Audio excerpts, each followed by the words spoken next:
안녕하십니까. 농기과학교실의 대표 강사 이재희입니다. 저는 대학에서 물리학을 공부하고 틈틈이 우주가 어떻게 만들어지고 변화하고 있는지 우주의 생성과 변화의 원리에 대해 관심을 가지고 탐구해 오고 있습니다. 오늘은 운동계의 힘이 어떻게 작용하는지, 힘이 작용하는 행태를 살펴보고 운동계에 작용하는 알짜 힘을 구하는 것이 어떻게 운동 분석 정보를 얻는 길인지 그 방법에 대해서 공부하겠습니다. 오늘 동영상을 보고 나면 어떠한 운동계이든 운동이 일어나는 현상을 이해한 다음에 운동 방정식을 세우고 주어진 문제를 논리적이고 체계적으로 아주 쉽게 해결할 수 있게 될 것입니다. 오늘 동영상 내용입니다. 먼저 뉴턴 역학 문제를 다룰 때 일일이 언급하지 않더라도 당연한 것으로 받아들이는 중요한 전제들을 정리하겠습니다. 운동 현상을 분석하는 배경 지식과 근거를 설명하고 역학 문제를 해결하기 위한 재능적인 절차를 설명하겠습니다. 운동 분석과 문제 해결 절차에서 아주 중요한 내용인 힘이 작용하는 방식을 자세히 살펴보고 새로운 물리량으로 돌림 힘을 설명하겠습니다. 앞의 설명을 바탕으로 여러가지 운동 현상을 구체적인 예를 들어서 살펴보겠습니다. 마지막으로 직접 풀어볼 문제를 제시해 드리겠습니다. 운동을 분석하기 전에 뉴턴 역학에서 분석하는 운동에 적용되는 몇 가지 전제들을 살펴보겠습니다. 이 전제들은 운동계의 운동을 분석할 때 별도로 언급하지 않으므로 미리 이해하고 있는 것이 필요합니다.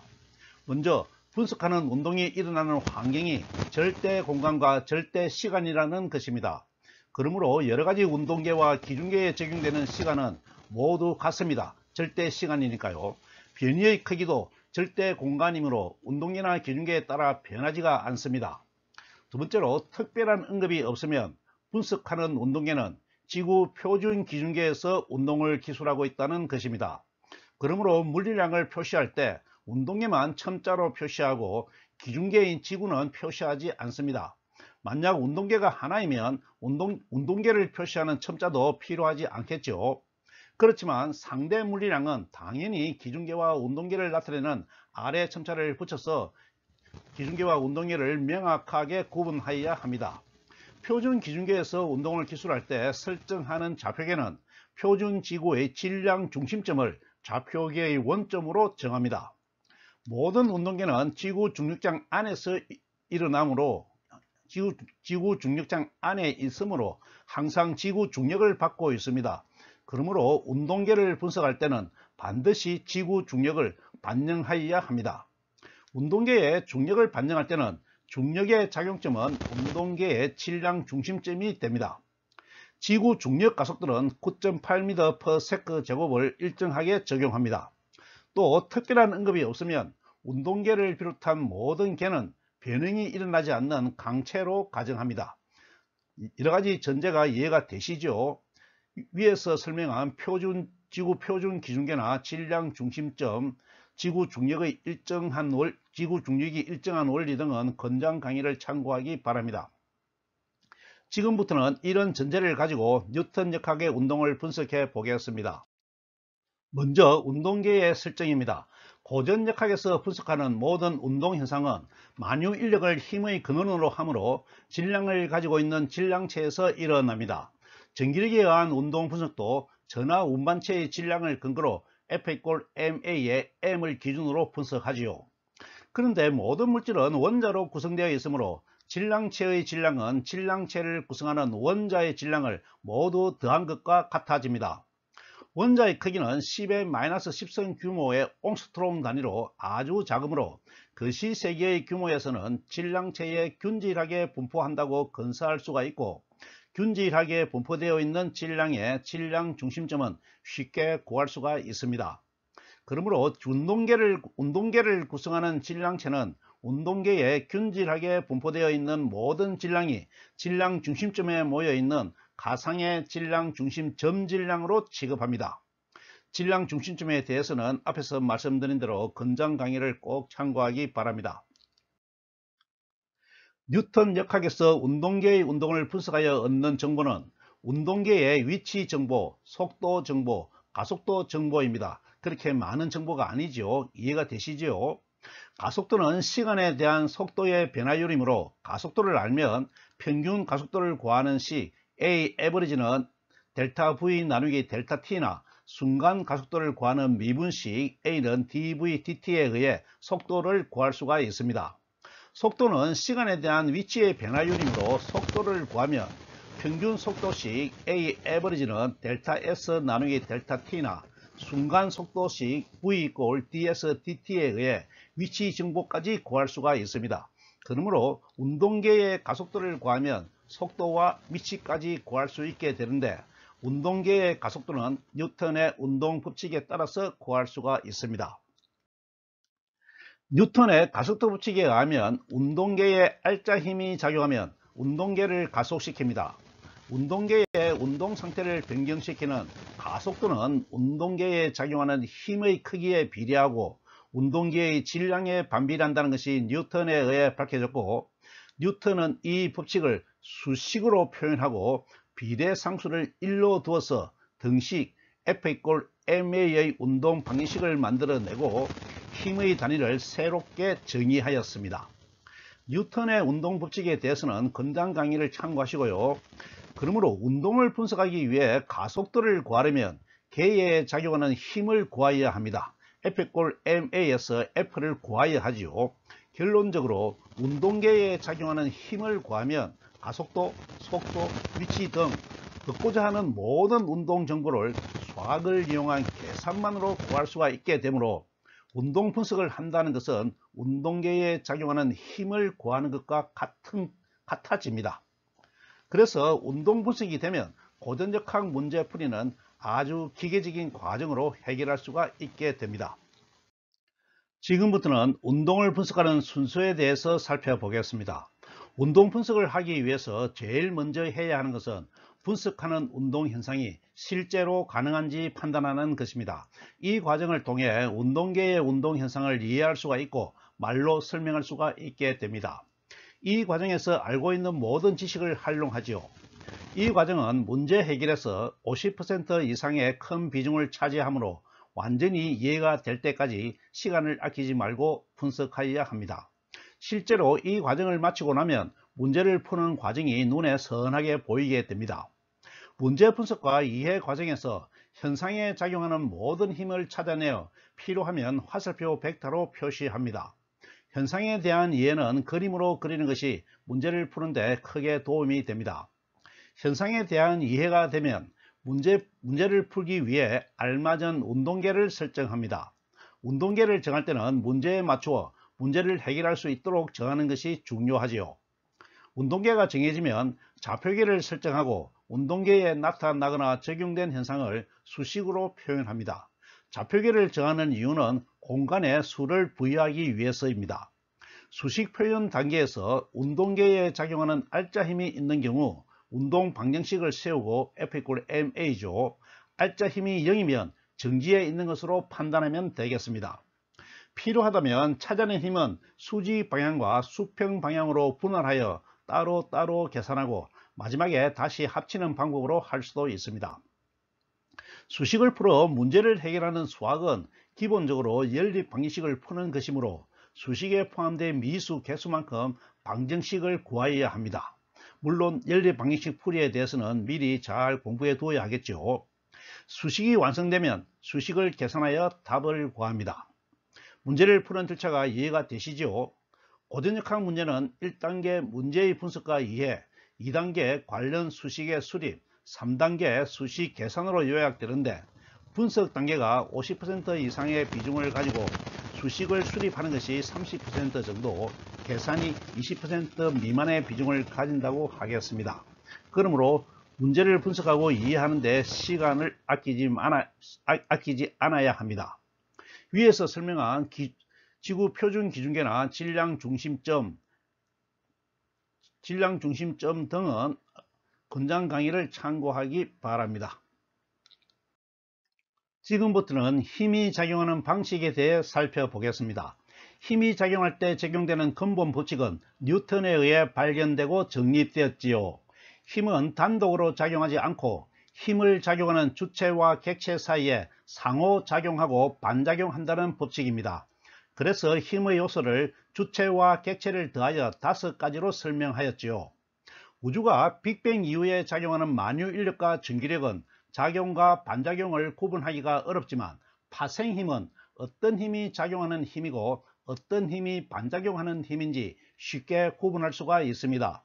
앞으로 우리는 이것을 확인할 것입니다. 다음 현상에서 작용하는 힘과 반작용하는 힘을 찾으면서 힘의 작용 법칙을 이해하도록 하겠습니다. 그림처럼 지표면에 책상이 놓여 있고 책상 위에는 책이 놓여 있습니다. 편의상 책을 1로, 책상을 2로, 지구를 3으로 놓고 책의 중력 가속도는 G1, 책상의 중력 가속도는 G2, 지구의 중력 가속도는 G3으로 놓고 현상을 분석해 보면 책과 책상, 지구는 질량체이므로 상호간에 우주가 작용하는 힘인 만유 인력이 작용합니다. 책에 작용하는 책상의 만류 인력은 G1, 2, 여기서 앞에 있는 첨자 1은 힘의 객체 책을 가리키고 뒤에 있는 첨자 2는 힘의 주체 책상을 가리킵니다. 책에 작용하는 지구의 만류 인력은 G1, 3가 작용합니다. 책상에 작용하는 만유 인력은 책이 작용하는 G2, 1, 지구가 작용하는 G2, 3가 있습니다. 또 지구에 작용하는 만유 인력은 책이 작용하는 G3,1과 책상이 작용하는 G3,2가 있습니다. 질량 사이에 작용하는 힘은 다른 질량의 영향을 받지 않으므로 뒤에서 살펴볼 중첩의 원리가 적용됩니다. 따라서 각 질량체에 작용하는 전체 만유 인력은 중첩의 원리에 따라 각각의 힘을 더하기만 하면 됩니다.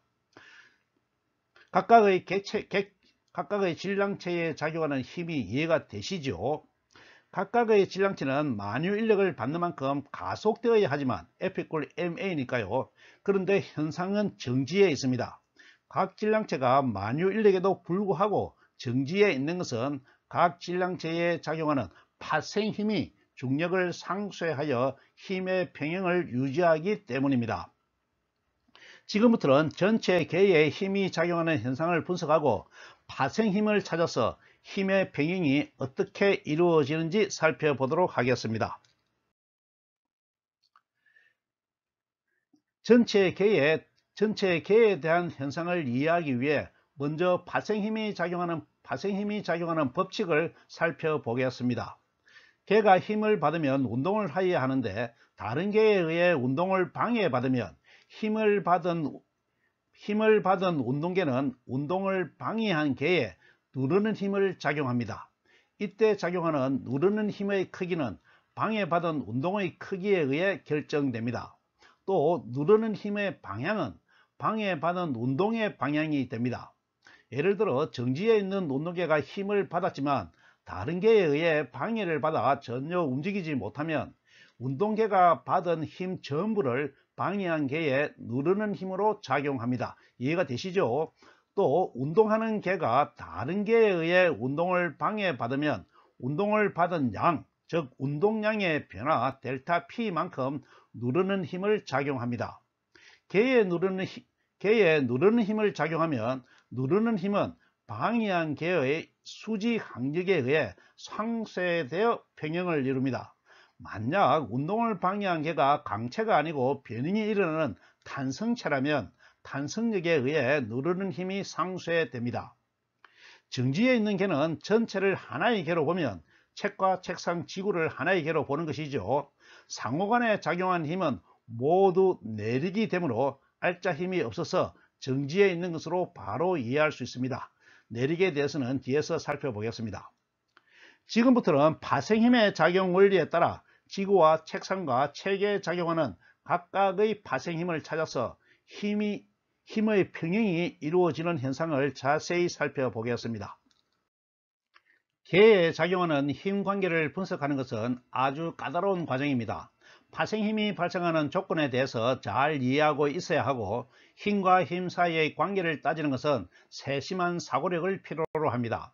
하지만 여기서 제시된 힘 관계를 성공적으로 따져보면 앞으로 어떠한 힘 관계도 큰 어려움 없이 분석할 수 있을 겁니다. 그러니 과학을 제대로 배우려고 하는 사람은 귀찮아하지 말고 차근차근 따라오기 바랍니다. 먼저 책을 운동계로 정하면 책에는 지구가 작용하는 중력 G1, 3, M1G3와 책상이 작용하는 중력 G12, M1G2가 아래 방향으로 작용합니다. 여기서 G3는 지구 중력 가속도를, G2는 책상의 중력 가속도를 나타내지요. 책에 작용하는 전체 중력은 책을 가속 운동시켜야 하는데 책상에 의해 운동을 방해받아 책상을 누르는 힘 P21, P21으로 바뀌어 책상에 작용합니다. 책상은 이 누르는 힘에 저항하여 위 방향으로 수직 강력 N12를 반작용하여 누르는 힘으로 작용하는 전체 중력 G13와 G12를 상쇄시켜서 힘의 평형을 이룹니다. 모든 힘은 중첩의 원리가 적용되므로 단순히 더하기만 하면 됩니다. 힘의 평형이 이루어지는 원리와 과정이 이해가 되지요. 이번에는 책상의 경우를 살펴보겠습니다. 이번에는 책상을 운동회로 정하면 책상 위는 지구가 작용하는 지구 중력 G2, 3, M2G3가 아래 방향으로 책이 책상에 작용하는 중력, 책의 책상 중력이죠. G21, M2G1이 위 방향으로 작용합니다. 책상에 작용하는 이 두 개의 중력이 어떻게 상쇄되어 평형을 이루는지 분석해 보면 책상은 책의 아래 방향 운동을 방해하므로 지구가 책에 작용하는 지구의 책 중력은 책상을 누르는 힘 P21 M1G3로 아래 방향으로 작용합니다. 책상을 누르는 지구의 책 중력은 책상을 거쳐서 지구를 누르는 힘 P31 M1G3로 작용합니다. 책상을 거쳐서 작용한다는 것을 잘 이해해야 합니다. 또 책상이 아래 방향으로 받은 지구의 책상 중력 G23, M2G3는 지표면에 의해 운동을 방해받아서 지구의 책상 중력이 지구를 누르는 힘 P32로 작용합니다. 지표면은 지표면이 받는 전체 누르는 힘에 대해서 지구의 책상 수직 항력 N23는 G23 플러스 G13는 M2 플러스 M1G를 반작용합니다. 그러면 아래 방향으로 작용하는 지구의 책상 중력은 지구의 책상 수직 항력에 의해서 상쇄되고 평형을 이루게 됩니다. 이해가 되시죠? 또 책상에 작용하는 위 방향의 힘을 분석해 보면 책이 지구에 작용하는 책의 지구 중력 G31 M3G1은 책상이 중간에서 운동을 방해하므로 책의 지구 중력이 책상을 누르는 힘 P13 M3G1으로 작용합니다. 책이 책상에 작용하는 책의 책상 중력은 책에 의해 운동을 방해받아서 책상이 책을 누르는 힘 P12 M2G1으로 작용합니다. 그러면 책상이 책을 위 방향으로 누르는 전체 힘 P12는 책상이 누르는 힘과 책이 누르는 힘을 합한 힘이 되고 책은 책상의 수직 항력 N21을 작용하여 위 방향의 힘을 상쇄시키고 힘의 평형을 유지합니다. 전체 힘에 대해서 이해가 잘 되시죠? 힘이 평형을 이루는 것이 명확하게 이해가 되어야 합니다. 이번에는 운동계를 지구로 정하면 위 방향으로는 책이 지구에 작용하는 책의 지구 중력 G31 M3G1과 여기서 G1은 책의 중력 가속도이죠. 책상이 지구에 작용하는 책상의 지구 중력 G32 M3G2가 작용하고 있습니다. G2는 똑같이 책상의 중력 가속도입니다. 책의 지구 중력인 M3G1은 지구의 책 중력 M1G3와 같고 책상의 지구 중력인 M3G2는 지구의 책상 중력인 M2G3와 같습니다. 이해가 되시죠? 아래 방향으로는 지구가 책상에 작용하는 중력인 지구의 책상 중력이 지구를 누르는 힘 P32 M2G3와 지구가 책에 작용하는 지구의 책 중력이 지구를 누르는 힘이 있어서 위 방향의 힘을 상쇄시키고 힘의 평형을 이룹니다. 이해가 되시는가요? 이제 주어진 현상에서 힘의 법칙으로 작용하는 힘과 반작용하는 힘이 잘 구분되죠. 앞으로는 수직 항력이 중력의 반작용 힘이라고 오해하지 않도록 하기 바랍니다. 수직 항력은 누르는 힘에 대한 반작용하는 힘입니다. 이번에는 힘의 작용에 중첩의 원리가 적용되는 것에 대해 알아보겠습니다. 중첩의 원리는 힘의 작용 외에도 여러가지 물리량을 구하는 데 사용되므로 여기서 잘 이해해 두면 앞으로 두루두루 사용할 수 있습니다.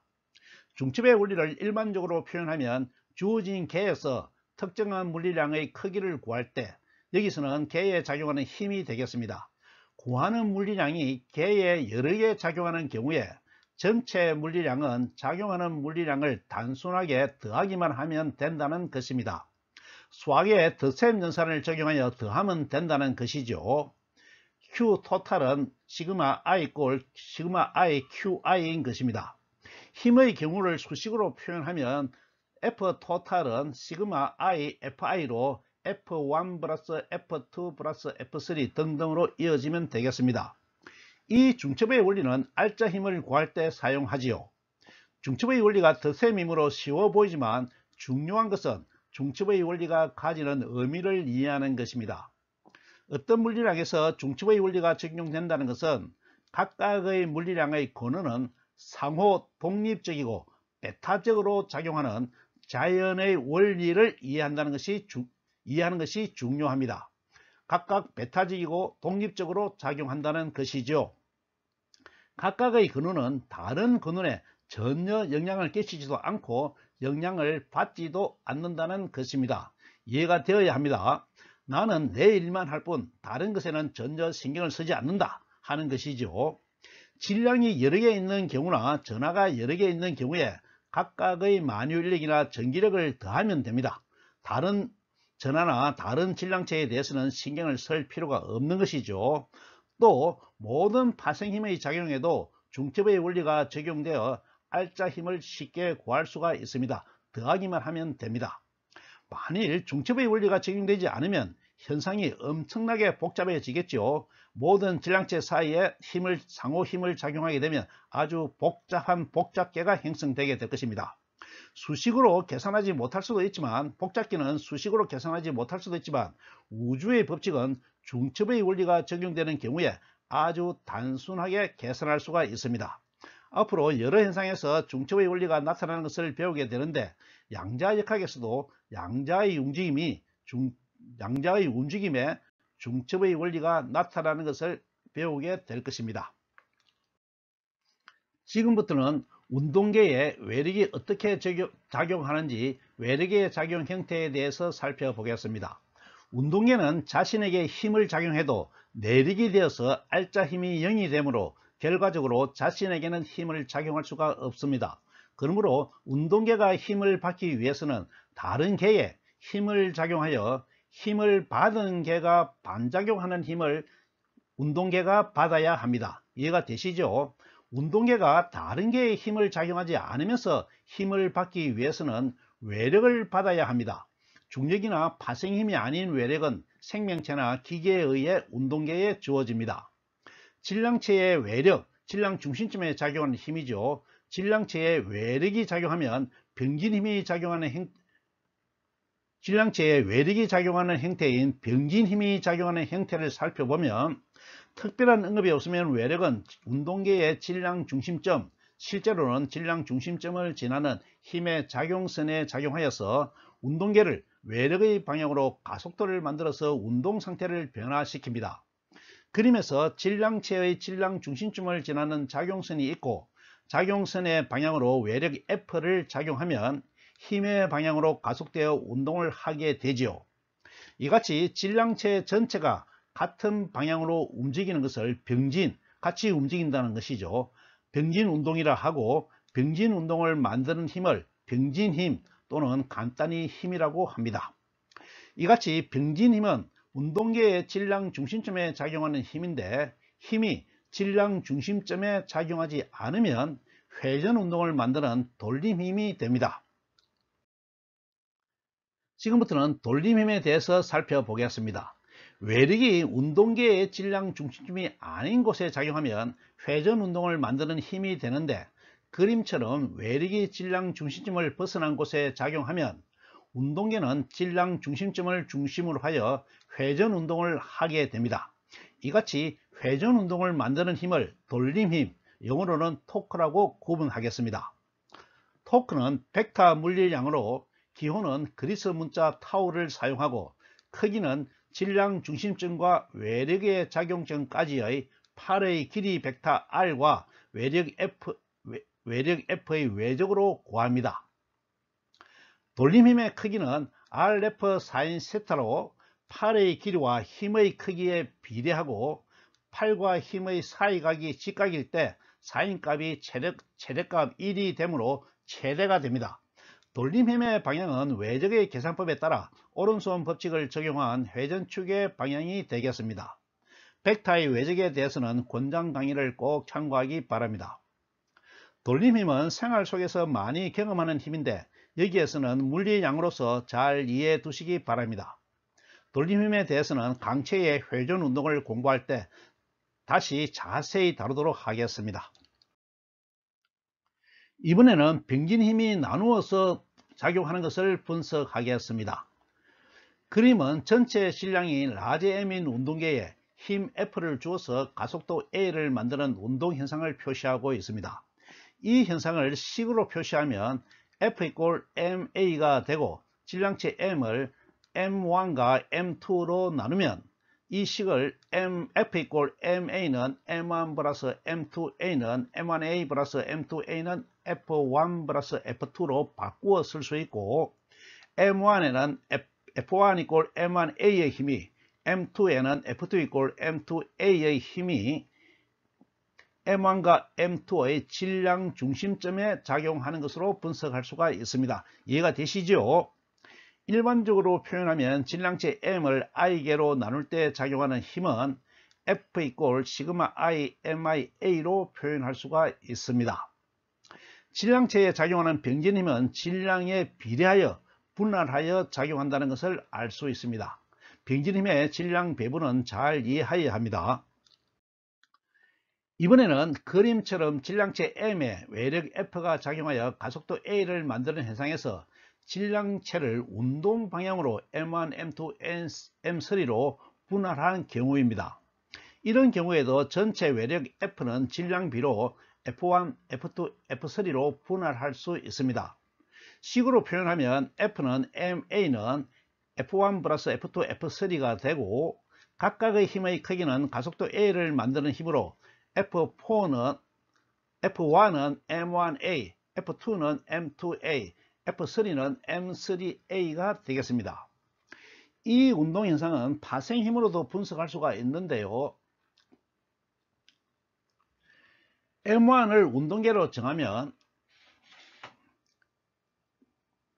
M1을 운동계로 정하면 M1 앞에 있는 M2와 M3가 M1의 운동을 방해합니다. 그래서 파생힘의 작용 원리에 따라 M1이 M2에 힘을 작용하게 되는데, 이때의 힘의 크기는 M1을 가속시키는 힘 M1A를 제외하고 남는 힘입니다.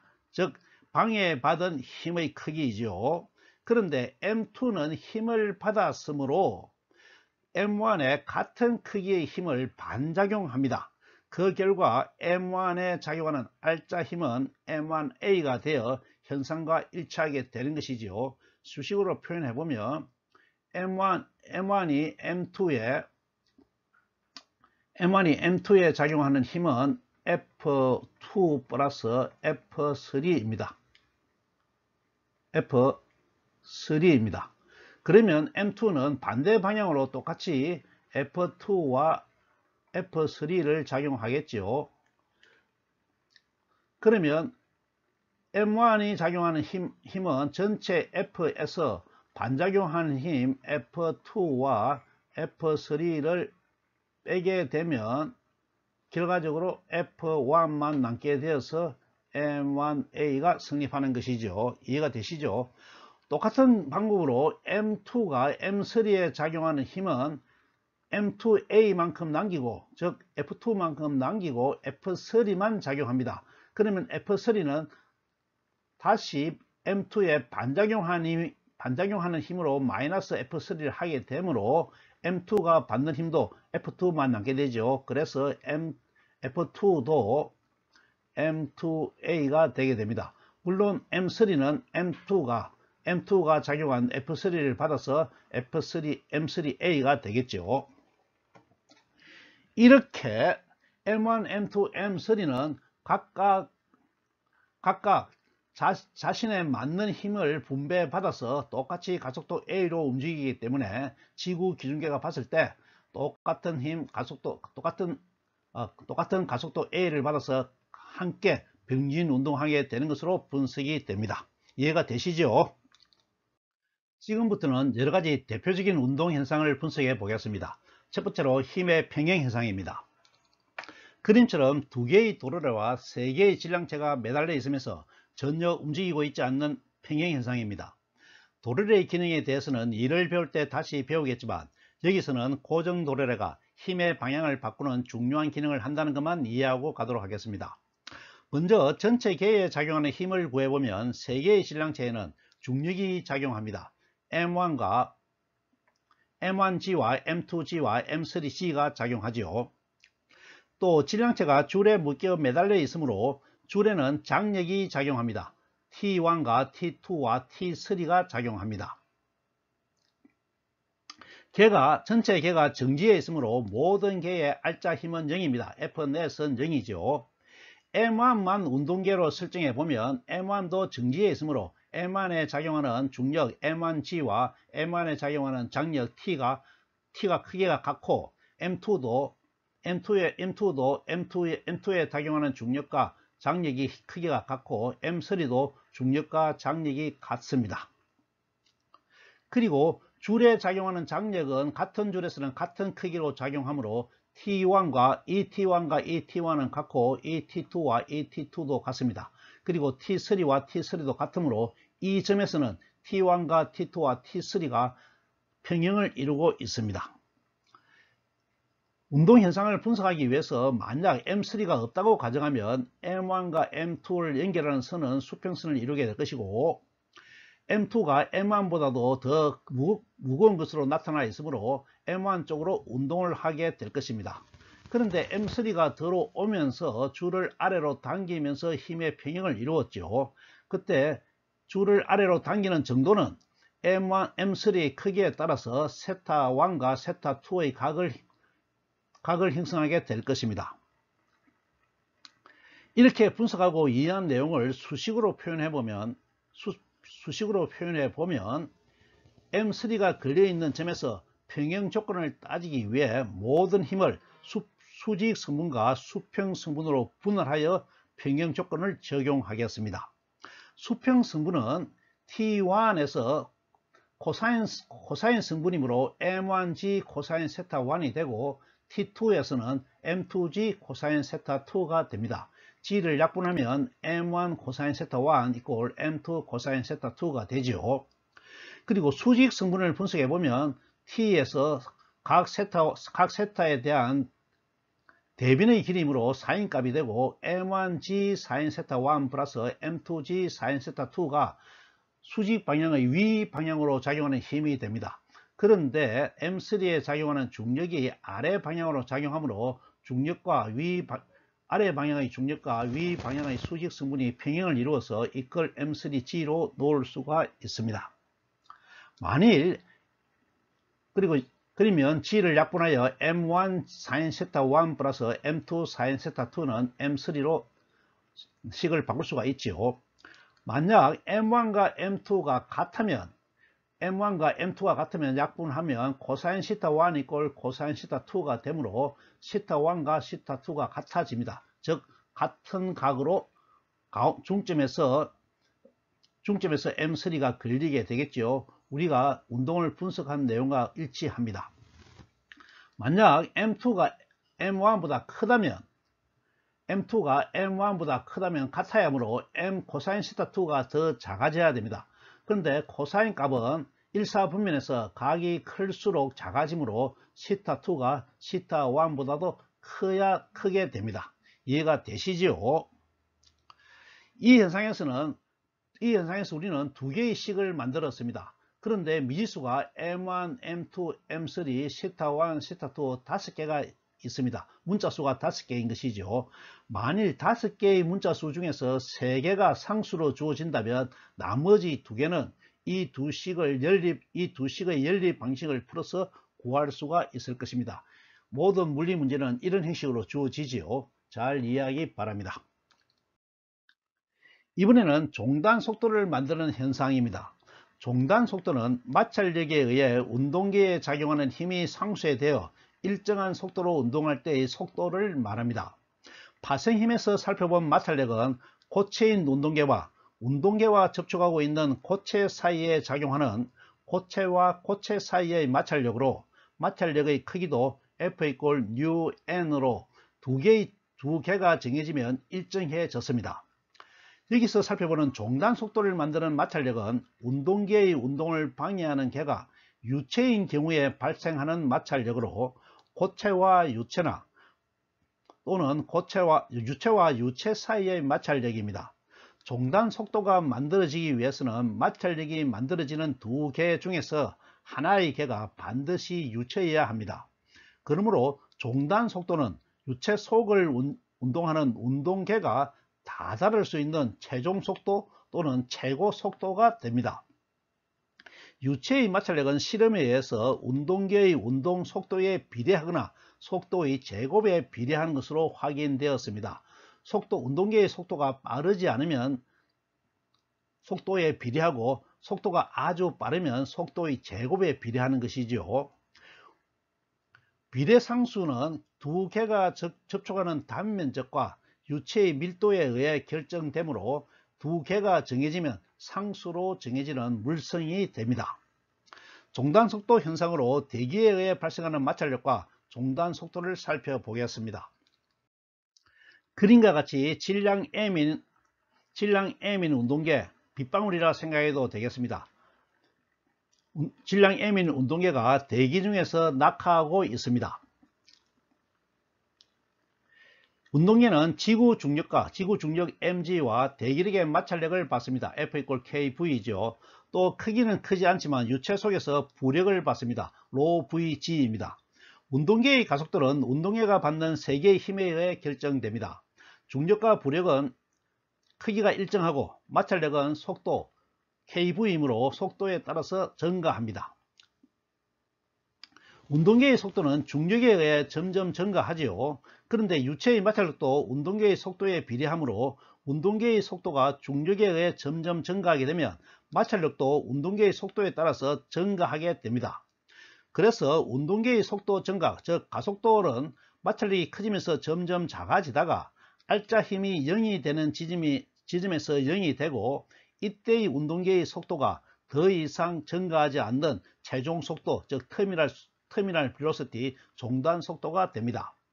이렇게 분석한 내용을 수식으로 표현해 보면 Fnet 알짜 힘은 중력 mg에서 유체의 마찰력 F kV를 빼고 대기의 부력 B를 빼면 알짜 힘이 나오고 이것이 ma를 구성하는 가속도의 가속도를 만들어내지요. 만약 알짜 힘이 0이 되는 지점에서 속도를 구하면, 즉 종단 속도를 구해보면 V는 K분의 mg-b가 됩니다. 부력의 크기가 작으므로 무시해버리면 V는 K분의 mg가 됩니다. 종단 속도 V는 m에 비례하므로 운동계의 질량이 클수록 종단 속도가 커지고 비례상수에 반비례하므로 비례상수가 클수록 종단 속도는 작아지게 됩니다. B는 대기의 마찰력이 없으면 지표면에 도달할 때 아주 큰 속도와 큰 운동 에너지를 가지고 사람이 이렇게 큰 운동 에너지를 가진 비를 맞으면 위험하게 되는데 낙하 도중에 마찰력에 의해서 종단 속도를 이루게 되므로 사람이 비를 맞아도 안전하게 됩니다. 직경 2mm의 빗방울이 가지는 종단 속도는 약 초속 9m 정도라고 하니 참고하기 바랍니다. 이번에는 빗면에서 일어나는 운동 현상을 살펴보겠습니다. 그림처럼 각 시타를 이루는 빗면 위에 질량 M인 질량체가 놓여 있습니다. 이 그림에서 질량체를 질량 중심점에 모든 질량이 모여있는 질량 중심 점질량, 줄여서 점질량으로 표시하면 자유물체도 프리바디 다이어그램으로 바꿀 수 있습니다. 자유물체도는 질량체를 점질량으로 변경하여 표시한 그림입니다. 자유물체도를 이용하면 운동계에 작용하는 모든 변긴 힘을 명확하게 표시할 수 있는 이점이 있습니다. 빗면과 운동계는 접촉하고 있고 마찰력이 작용하므로 빗면의 각이 마찰각보다 작으면 물체는 움직이지 않습니다. 마찰력에 대해서는 군장 강의를 참고하기 바랍니다. 마찰각과 정지 마찰계수 U 사이에는 U 이꼴 탄젠타 세타의 관계가 있는 것은 잘 이해하고 있지요. 명확하지 않으면 꼭 군장 강의를 참고하세요. 질량체가 빗면에서 미끄러지기 위해서는 빗면의 기울기가 마찰각 탄젠트 세타보다도 커야 합니다. 이때 작용하는 마찰력은 운동 마찰력이고 수직 항력의 운동 마찰 계수를 곱하여 FK는 UKN으로 계산된다는 것도 이해하였습니다. 질량체를 운동계로 정해서 운동계에 작용하는 모든 힘을 찾아보겠습니다.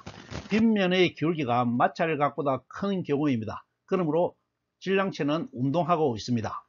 먼저 중력 mg가 연지 아래 방향으로 작용합니다.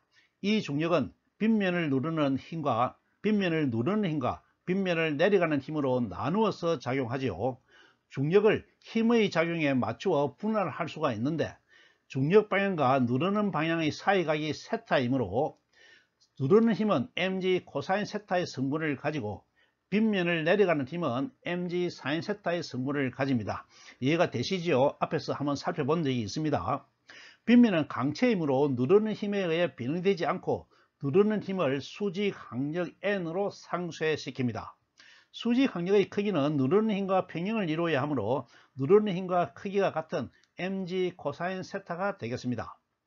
운동계의 운동은 빗면에 의해 운동의 반대 방향으로 마찰력으로 방해받게 되는데 운동 마찰력은 FK는 UKN은 UKMG 코사인 세타의 식으로 구할 수가 있습니다. 또 대기에 의한 유체의 마찰력도 작용하여 있으므로 그 크기는 속도가 빠르지 않으므로 KV입니다. 모든 힘을 구했으므로 빗면 방향으로 알짜 힘을 구해서 운동을 분석해 보겠습니다. 빗면의 수직인 방향은 상쇄되어 0이 되었죠. 알짜 힘을 구해보면 빗면의 수직인 방향의 힘은 누르는 힘과 수직 항력으로 상쇄되어 없으므로 빗면의 평행인 방향의 힘만 알짜 힘을 구성합니다. 알짜 힘 F넷은 F-FK-FA는 MA가 되고 각각의 힘의 수식을 대입하면 F넷은 mg 사인 세타 마이너스 UKmg 코사인 세타 마이너스 KV는 MA가 됩니다. 가속도 A를 구해보면 A는 G 사인 세타 마이너스 UK 코사인 세타 마이너스 M분의 KV가 되지요. 종단 속도의 이때 가속도가 제로가 되는 지점에서 종단 속도가 되므로 종단 속도는 V 꼴 K분의 mg 사인 세타 마이너스 UK 코사인 세타가 됩니다. 종단 속도가 도달할 만큼 빗면의 길이가 충분한지는 계산을 해서 확인하여야 하겠죠. 또 대기의 마찰력을 무시하면 가속도 A는 G 사인 세타 마이너스 UK 코사인 세타가 되는데 G도 상수이고 세타도 상수이고 UK도 상수이므로 A는 등가속도가 되어 등가속도 운동을 하게 됩니다. 가속도가 0이 되는 평형점은 if A 이꼴 0, 즉 가속도가 0이 되는 점이죠. 그러면 운동 마찰 계수는 코사인 세타분의 사인 세타가 되고 이것은 탄젠타 세타가 됩니다. 따라서 빗면의 기울기가 운동 마찰 계수가 되는 각에서 운동계는 등속 운동을 하게 됩니다. 이해가 되시는가요? 우리가 정지 마찰 계수는 정지 마찰 계수 US는 마찰각 탄젠타 세타의 각과 같았죠. 그런데 운동 마찰 계수는 가속도가 0이 되는 지점에서 탄젠타 세타와 일치하게 됩니다. 즉 운동 마찰 계수도 가속도가 0이 되는 지점에 탄젠트 값이 된다는 것이죠. 잘 이해하기 바랍니다. 이번에는 스프링의 운동을 살펴보겠습니다. 스프링의 운동은 매우 복잡하고 또 너무나 중요한데 여기서는 스프링을 누르거나 당길 때 늘어나거나 압축되는 현상에 한정하여 간단히 살펴보겠습니다.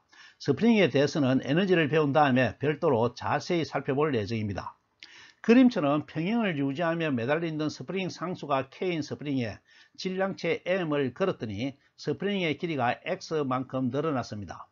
또 반대로 평형을 이루고 있는 스프링 윗면에 질량체 M을 놓았더니 길이가 X만큼 압축되었습니다. 스프링을 운동계로 정하면 스프링에 걸려있는 질량체에 작용하는 중력 mg가 면직 방향으로 작용합니다. 또 스프링은 줄의 역할을 하므로 물체에 탄성력 kx를 작용하여 길이가 늘어나가 줄어들면서 중력을 상쇄시키죠. 탄성력과 중력이 같으므로 mg = kx가 성립하게 됩니다.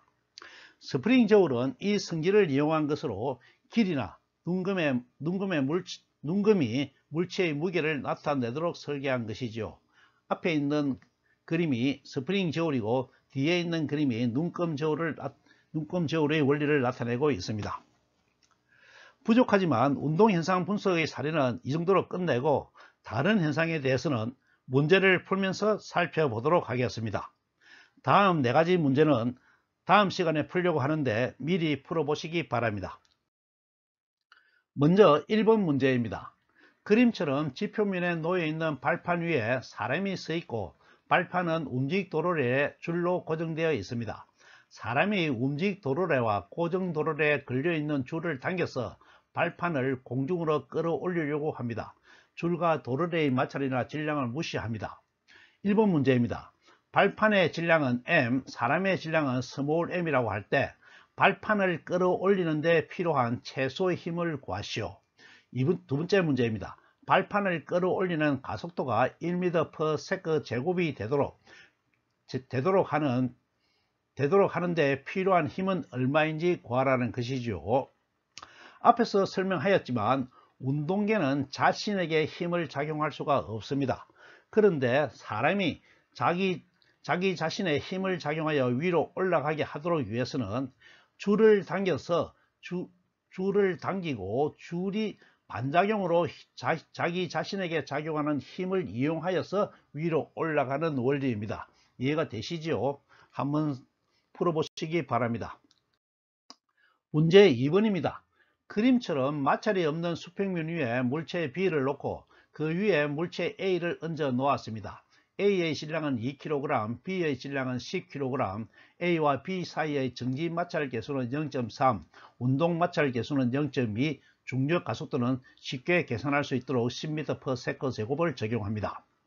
1번 문제입니다. 수평 방향의 힘 F를 B에 주어서 B를 움직이게 합니다. A가 미끄러지려면 F는 최소한 얼마의 크기여야 하는가 하는 것이죠. 만일 A와 B 사이에 마찰이 작용하므로 아주 작은 힘 F를 작용하게 되면 A와 B가 같이 움직일 것입니다. 그런데 F를 점점점 크게 하면 B와 A가 같이 움직이다가 A가 미끄러지는 현상이 일어나게 됩니다. 이해가 되시는가요? 그때 A가 미끄러지게 하는 힘 F의 크기를 구하라는 것이 1번 문제이죠. 2번 문제는 B의 가속도가 4m/s 제곱일 때, 즉 B의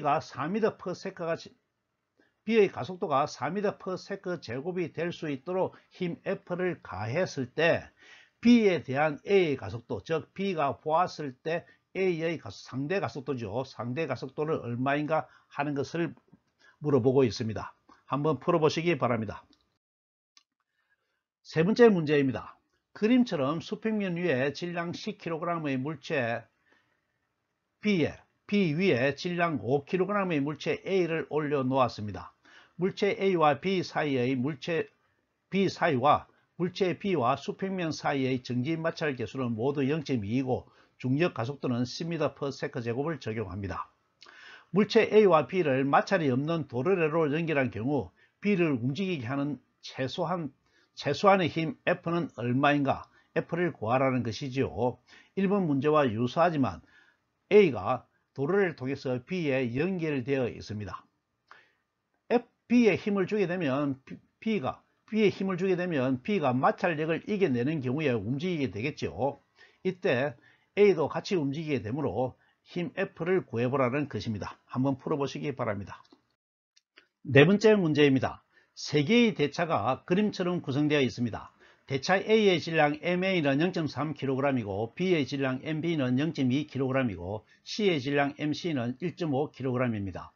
대차와 지면 사이에 굴림 마찰력은 무시하고 도르래와 줄의 질량과 마찰도 무시합니다. 여기서 굴림 마찰력이 나왔는데 굴림 마찰력은 굴림 운동할 때의 마찰력입니다. 앞으로 굴림 운동을 공부할 때 굴림 마찰력도 다시 살펴보겠습니다. 여기서는 마찰력을 무시하므로 신경 쓰지 않아도 되겠죠. 1번 문제입니다. 대차 C를 고정하였을 때 대차 A와 대차 B의 가속도와 실의 장력을 구하라는 문제이죠. 대차 C를 고정하게 되면 A와 B는 줄로 연결되어 있고 A에 작용하는 중력이 A와 B를 움직이게 하겠죠. 그때 가속도와 실의 장력을 구하라는 문제입니다. 두 번째 문제는 대차 C의 고정을 풀고 대차 C에 외력이 F를 작용하였더니 대차 A와 대차 B가 대차 C에 대해서 정지하였다. 즉 대차 C가 봤을 때 상대 운동으로 A와 B는 움직이지 않았다는 것이죠. 다른 말로 하면 같이 움직였다는 것이 됩니다. 같이 움직였다는 내용이죠. 이때 외력 F의 크기와 A와 B를 연결하는 실의 장력을 구하라는 문제입니다. 문제가 상당히 어려워 보이죠? 한번 풀어보시기 바랍니다. 오늘 강의를 요약하겠습니다. 고전역학에서 다루는 문제를 해결하기 위해서는 주어진 현상이 가능한지 분석하고 이해를 한 다음에 문제를 해결하기 위해 알맞은 운동계와 좌표계를 설정하고 운동계에 작용하는 모든 힘을 찾아서 알짜 힘을 구해야 합니다. 알짜 힘을 구하면 뉴턴의 가속도 법칙에 따라 운동 방정식을 세울 수가 있고 운동 방정식을 풀어서 가속도와 속도, 위치 정보를 얻을 수 있다는 것을 확실하게 이해하였습니다. 실전 문제 풀이에서는 구해야 하는 답이 여러 개가 있을 수가 있는데 이때는 관련 물리량 사이의 관계식을 세워서 연리 방정식을 풀어서 문제를 해결한다는 것도 이해하였습니다. 질량체 운동계에 작용하는 힘의 작용점이 질량 중심점을 지나는 작용선을 벗어난 경우에는 운동계는 똑바로 나아가지 못하고 즉 병진 운동을 하지 못하고 회전 운동을 한다는 것과 회전 운동의 회전 중심은 운동계의 질량 중심점이라는 것을 이해하였습니다. 회전 운동을 일으키는 힘을 돌림 힘이라고 하여 병진 운동을 일으키는 병진 힘과 구분한다는 것도 이해하였고 돌림 힘은 벡터 물리량으로 타우 이꼴 벡터 R 외적 힘 F, 팔의 길이와 힘의 외적으로 구한다는 것과 돌림 힘의 크기는 팔과 힘의 사이각에 대한 사인 값이고 방향은 외적의 계산에 따라 회전축의 방향이 된다는 것도 이해하였습니다. 다음 동영상은 오늘 내어준 문제를 풀어보는 내용으로 구성하겠습니다. 문제의 난이도가 중간 수준을 넘는 것이므로 사전에 한번 풀어보고 오는 것이 좋겠습니다. 앞으로 한두 번 더 문제풀이를 한 다음에 충격량과 운동량, 일과 운동 에너지, 보존력과 위치 에너지, 원운동, 진동 등으로 강의를 진행할 예정입니다. 오늘 강의는 이것으로 마치겠습니다. 감사합니다.